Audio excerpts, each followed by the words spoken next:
Yes, I'm born and bred in Bristol. You were a key person in the 80s in Bristol. How do you think you influenced the music in Bristol? How have I influenced the music? I think I'm not solely, well, obviously we're not solely the players for influencing the music of Bristol, but what I think we've done is that we've generated myself, ourselves, as Smith and Mighty, as more rockers. We've been an integral, we played a good part in, I suppose, in creating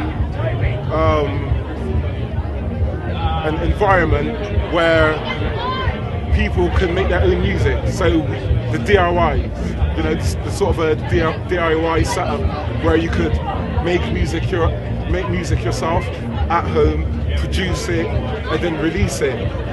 Whereas before you needed to have loads of money, be signed up to a record company. And I think not only Smith and Mighty, but a lot of the crews what came out of Bristol are responsible for showing people who lived in Bristol that you can do it yourself. You don't need the big companies to back you with money. You just get up and just do it yourself if you've got that enthusiasm to do it.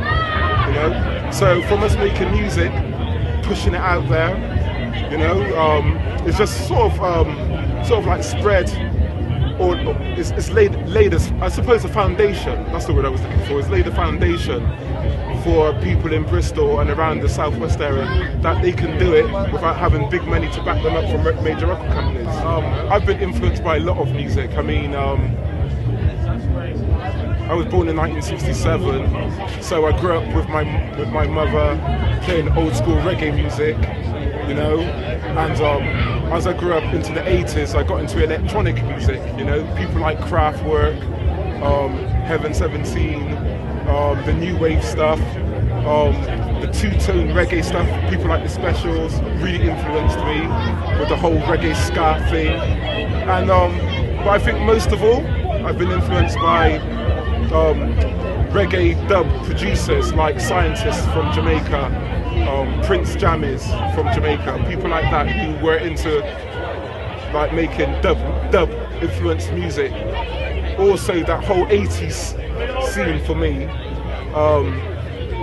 it was all about reggae sound systems, like big speaker boxes, playing reggae music. You had your MC, and I used to go to a lot of reggae sound system sessions, and myself, when I was about 16, I got involved with a major sound system in Bristol called Loco Sound System, and I was also going to a lot of sound systems, and one of the biggest influences for me, sound system wise, was a guy called Just Shaka, who's been playing dub roots reggae music from the 1960s, and he's still doing it up until this day, and I still go to these sessions. I mean, he's probably in his 70s now, and he's built a very big cult following of mixtures of people from all different backgrounds, all different cultures, and he's just a dedicated fan of spreading a conscious message to his crowd when he plays. So he's been a very big influence for me, Just Shaka.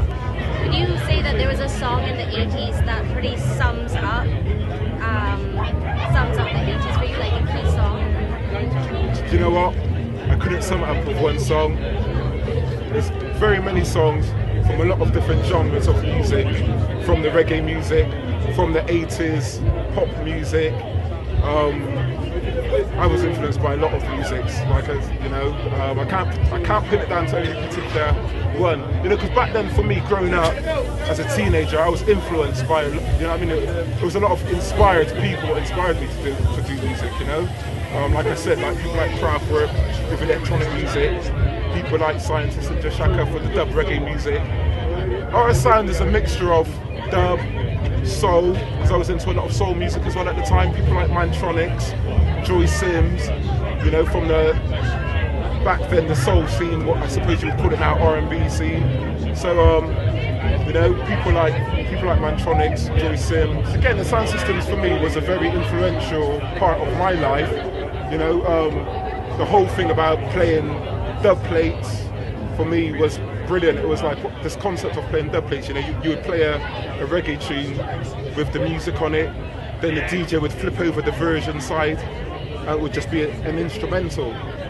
And You know, you would get the instrumental would be basically, it would be someone's own version of a track which was out there already with a singer, but they would play a flip side, you know, and that flip side would be a track where it was their own version of a track, so the sound system would have their name sung on that track, you know, and that whole philosophy of having dub plates playing, because it was just like a dub plate would be just like a one cut track, what nobody else would have.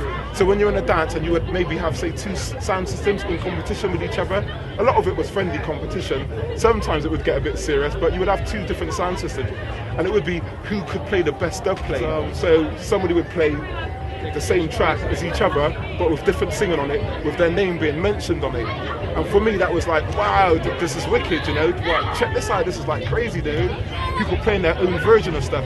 And for me, that's influenced me a lot again, growing up in the whole 80s music, going into the 90s with drum and bass, because I used to DJ, I DJ drum and bass music, you know, and there's that whole ethos which is still being carried on about playing or making dub plates, you know, where what we would do, we'll be in the studio and we'd make a track, but before you actually release it, before you release a track as a commercial thing, you'd make a dub plate, which is a one-off copy, which is a bit of, it's not vinyl, it's a metal disc with vinyl lacquer on it.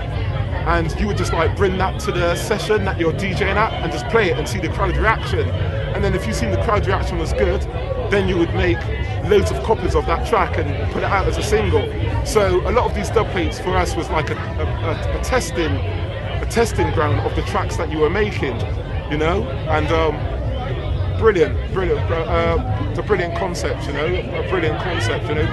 that whole jungle era, you know, because I sort of suppose was growing up in the whole thing where I saw the change of music from house music, because I was into house music as well in the 80s, you know, a lot of in the late 80s, like Frankie Knuckles, Marshall Jefferson, which were very big house names back in the day. And that whole thing, slowly throughout the early 90s, house music was speeded up a bit, and then they introduced break beats, and the music got faster and faster. And that, along with dub music, of dub reggae bass lines, slowly turned into what we now call jungle drum and bass music, you know. And that was a big part of the whole thing for me as well, you know. And seeing that whole dub plate thing develop, people playing their own tracks in a session and people singing along with it, and they didn't even know the music, you know, they didn't even know the track, you know what I mean, but people singing along to these tunes after hearing it out a few times, you know, and then it being released, and you're like, hey, this works, people like this stuff, you know, and just watching that whole scene spread out, brilliant. You know what, I can't tell you about the Bamboo Club, but what I can tell you about the Bamboo Club was, it was a club which was on Portland Square. And as a child growing up, my mum would go to the Bamboo Club and go down there and party, you know, and listen to people like Tarzan. There was a guy in Bristol called Tarzan, and I suppose a big influence for me back then as a child, he used to DJ at my mum's house a lot, you know, and Tarzan, I mean, he's dead now, you know, but he came from the same, I suppose he came from the same era of DJs like, or people that was holding blues reggae sessions, like Ajax from Bristol. That whole 80s, that whole 70s thing for me, with listening to Ajax, people like Tarzan, you know what I mean, you know, was a big thing for the Jamaicans that came over from, you know, from the 60s, because that was the only kind of a place that they had to go in Bristol, which was the Bamboo Club. So my mum would go out with her friends to the Bamboo Club, and other weekends she would have parties in her place, you know, because the whole that whole scene was a scene where it was quite exclusive to the Jamaicans what first came over settled in Bristol, because they weren't going to clubs in the Bristol city centre. That was their little thing that they had going, you know. So by the time I was going out, the Bamboo Club, I think, got burnt. It actually got burnt down at the time, you know. And I remember going onto Portland Square and seeing like a burnt out place with like bamboo sort of burnt sign above it. You know, thinking, gosh, man, I wish I had gone to that club back in the day. But for us, the club, which was the club for us in my era, was a club called the Dugout Club, which sprung that whole Bristol vibes. It's all to do with bass, heavy bass lines. That's the thing, you know. Bass lines have low frequencies, which resonates with people, and that's the whole. You know, the emphasis is on the drums and emphasis is on the bass, which is a reggae music, dub music thing. Same thing with dubstep. Same thing with drum and bass and jungle. Heavy bass lines, heavy beats, which are very prominent in the music that you're listening to, like the sister and the brother of dub reggae music, drum and bass and dubstep.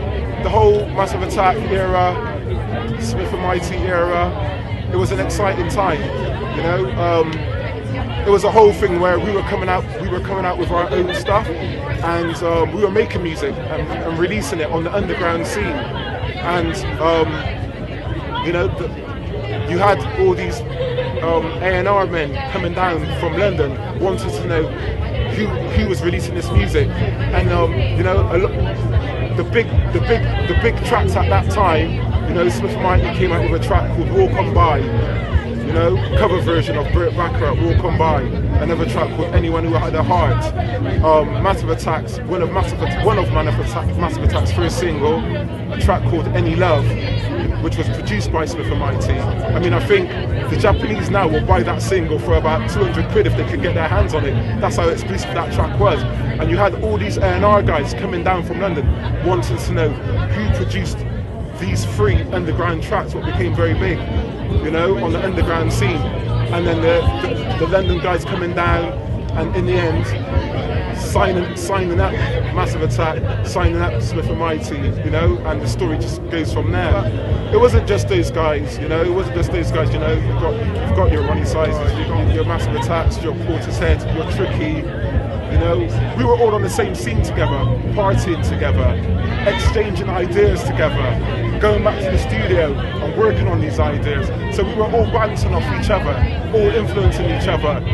In some cases, it might have been like sort of friendly competition, you know, to see who can come up with the next wicked track, you know.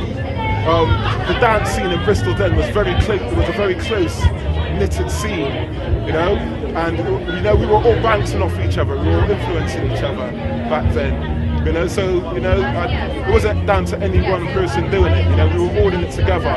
Dubstep is like, has the technology of jungle, you know, a lot of technical studio techniques with a lot of heavy bass lines, like dub music, you know. That's how I can define it really, like dub heavy bassline music with up-to-date technology, wizardry, a lot of technical applications of the software that we now use to make music. I think that's very important on the music, the stuff that you can now do, you know, in a recording studio, you know, like we did with jungle, is applied to dubstep. It's almost sort of like slowed down jungle, you know, but obviously dubstep, it stems from a few different scenes, like the garage two-step, you know, it's almost as if in some ways it's like the grime scene, but if you take a lot of the grime stuff, a lot of it is around 140 BPM, and if you take out the grime, spitting bars or chatting the mic or rapping on it, if you take a lot of those lyrics off and just listen to the music, it's dubstep.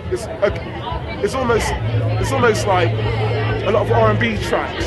If you take off the singer, it's like hip hop. Do you know what I mean? You know, it's like hip hop. If you take off some of the singing, like all the Rihanna stuff or Beyonce stuff. If you just listen to the tracks on their own, it almost turns into hip hop. Similar thing with dubstep. know what I mean? It's a very similar thing with dubstep. You know, if you take off the grime MCs, it's almost like dubstep, but more, you know. But again, with emphasis on the bass.